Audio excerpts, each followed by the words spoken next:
بسم اللہ الرحمن الرحیم سلم و نصلی علی رسولہ الکریم اما بعد فاعوذ باللہ من الشیطان الرجیم بسم اللہ الرحمن الرحیم۔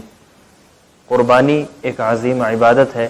حضرت آدم علیہ السلام سے لے کر آج تک یعنی امت محمدیہ تک مشروع چلی آ رہی ہے۔ ہر مذہب و ملت کا اس پر عمل رہا ہے۔ قرآن کریم میں سورہ حج میں اللہ رب العزت ارشاد فرماتے ہیں وَلِكُلِّ أُمَّةٍ جَعَلْنَا مَنْسَكًا لِيَذْكُرُوا اسْمَ اللَّهِ عَلَى مَا رَزَقَهُم مِّن بَهِيمَةِ الْأَنْعَامِ۔ یہ سورہ انعام کی آیت نمبر سورہ حج کی آیت نمبر 34 ہے۔ اللہ فرماتے ہیں کہ ہر امت کے لیے ہم نے قربانی مقرر کر دی تاکہ وہ چوپایوں کے مخصوص جانوروں پر اللہ کا نام لے سکیں، وہ جانور جو اللہ نے ان کو عطا کیے ہیں۔ قربانی کا عمل اگرچہ ہر امت میں جاری و ساری تو رہا ہے، لیکن یہ قربانی زیادہ مقبول حضرت ابراہیم علیہ السلام کے دور میں ہوئی، کیونکہ حضرت ابراہیم علیہ السلام نے محض اللہ رب العزت کی رضا کی خاطر اپنے سب سے قریبی اور سب سے عزیز بیٹے حضرت اسماعیل علیہ السلام کی قربانی اللہ کی راہ میں پیش کی۔ یہ قربانی اللہ کو اتنی پسند آئی کہ اب قربانی کو ابراہیم علیہ السلام کے ساتھ منسوب کر دیا گیا اور اسے سنت ابراہیمی کے نام سے یاد کیا جانے لگا۔ اسی عمل کی یاد میں ہر سال مسلمان تقریباً حضرت ابراہیم علیہ السلام کی سنت کو زندہ کرتے ہوئے اپنے رب کے حضور مختلف قسم کے جانوروں کی قربانی کرتے ہیں، اور یہ وہ بتانا چاہتے ہیں، اللہ سے محبت کا ایک اظہار کرتے ہیں کہ مسلمان کسی بھی وقت دین کو اس کے جان مال کی ضرورت پڑے تو وہ کسی بھی قسم کی قربانی سے پیچھے نہیں ہٹتا۔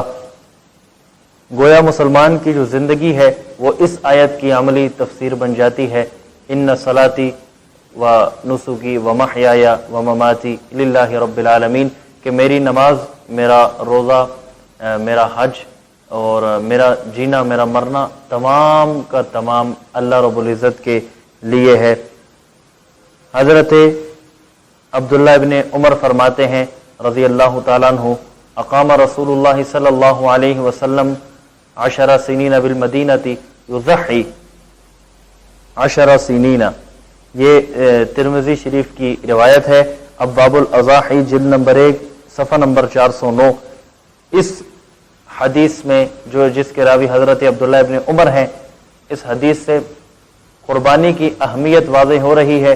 حضرت عبداللہ ابن عمر فرماتے ہیں کہ حضور اقدس صلی اللہ علیہ وسلم نے مدینہ کے اندر 10 سال تک قیام کیا، اور 10 سال میں آپ علیہ السلام تسلسل اور پابندی کے ساتھ ہر سال قربانی فرماتے رہے۔ اس سے قربانی کی اہمیت واضح ہوتی ہے۔ باقی بھی کئی احادیث ہیں کہ جن سے قربانی کے فضائل واضح ہیں۔ حضرت زید ابن ارقم فرماتے ہیں کہ حضور اکرم صلی اللہ علیہ وسلم کے صحابہ نے سوال کیا یا رسول اللہ قربانی کیا ہے، یعنی اس قربانی کی شرعی حیثیت کیا ہے؟ آپ علیہ السلام نے فرمایا سنت ابیکم ابراہیم، یعنی تمہارے والد اور تمہارے جد امجد حضرت ابراہیم علیہ السلام کا یہ سنت طریقہ ہے۔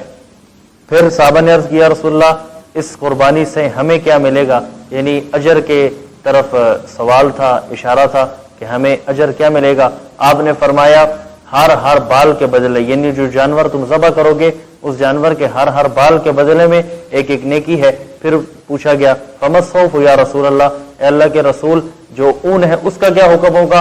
آپ علیہ السلام نے فرمایا اون کا بھی یہی حکم ہے کہ اس کے بھی ہر بال کے بدلے میں ایک نیکی دی جائے گی۔ اسی طرح حضرت عائشہ رضی اللہ تعالی عنہا سے روایت ہے، وہ فرماتی ہیں کہ حضور اقدس صلی اللہ علیہ وسلم نے ارشاد فرمایا کہ 10 ذی الحجہ یعنی یوم الاضحیٰ بڑی عید کے دن اللہ رب العزت کے نزدیک سب سے بڑی نیکی اور سب سے مبارک عمل وہ قربانی کرنا ہے۔ فرمایا آگے اسی حدیث میں، لمبی حدیث ہے، فرمایا کہ